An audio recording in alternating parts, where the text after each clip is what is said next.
We need to talk about the future of Crimson Desert because Pearl Abyss just dropped a massive wave of information that changes everything. If you caught my last long-form video, we broke down their insane 10-year roadmap and the absolutely unmatched level of long-term game support Pearl Abyss is committing to right now. My stance on this studio hasn't changed. We are staying locked into every single update, tracking down every hidden detail from the world mechanics to the secret lore, just like we have since the very beginning. But to truly understand how they plan to pull off a massive decade-long pipeline, we have to talk about the absolute powerhouse driving it all behind the scenes, the proprietary Blackspace Engine. Now I know game engines sound like pure tech nerd talk, but here is why you should actually care. While almost every other major studio is abandoning their own tech to move over to Unreal Engine 5, Pearl Abyss went completely in-house. And they just confirmed that the Blackspace Engine isn't just for Crimson Desert, it is the literal framework for the next decade of their games, including the highly anticipated creature collector DokeV and their futuristic shooter, Plan 8. Essentially, how this engine performs right now tells us exactly how good their future games are going to look and feel.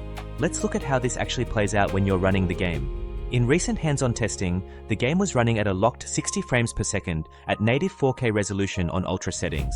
For a massive open world, that is an insane target, but what makes it wild is the hardware it was running on. A standard, last-generation AMD graphics card. Think about that for a second. Usually modern AAA games require aggressive upscaling tricks, basically lowering the resolution and using AI to fake a sharp image, just to keep your PC from melting. The fact that the Blackspace Engine can push raw, native 4K with stable frame rates on older hardware shows that it's built from the ground up for pure efficiency. It means when DokeV and Plan 8 finally drop, they won't just look next-gen, they will actually run smoothly on the hardware we already own. The visual depth here comes down to how the engine handles lighting. A lot of modern games save on performance by using lighting probes, which is just a fancy way of saying the game guesses how light should bounce around a room. The Blackspace Engine rejects that compromise entirely. It tracks the light pixel by pixel. When you walk into one of the game's massive stone buildings, the exterior lighting completely alters the indoor atmosphere in real time. If the sun is setting outside, you see the light stream through the windows and bounce realistically across the floors, casting authentic pockets of pitch darkness into structural nooks and crannies.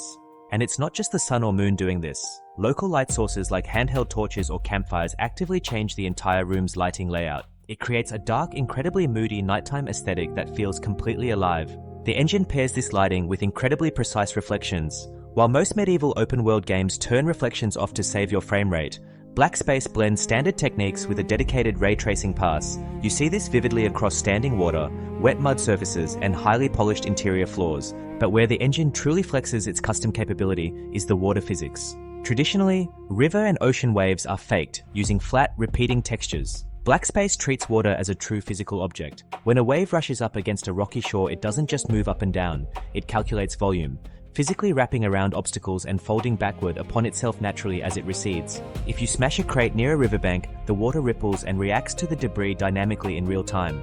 Managing long-range visibility is notoriously difficult in massive games. Usually developers use a trick called culling, which means the moment a tree or a hill gets far away from your character, the engine replaces it with a flat, poorly lit 2D image, or stops animating it entirely to save memory.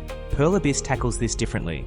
Their distant assets maintain true 3D shape and depth, meaning you don't get that distracting pop-in effect while exploring. Even more impressive is the distant animation. The Blackspace Engine keeps grass and forests moving dynamically way out into the horizon, even during heavy storms. Whether it's cloud shadows sweeping across a valley or rain particles caught in a local light source at midnight, the entire sandbox feels completely unified regardless of how far you look.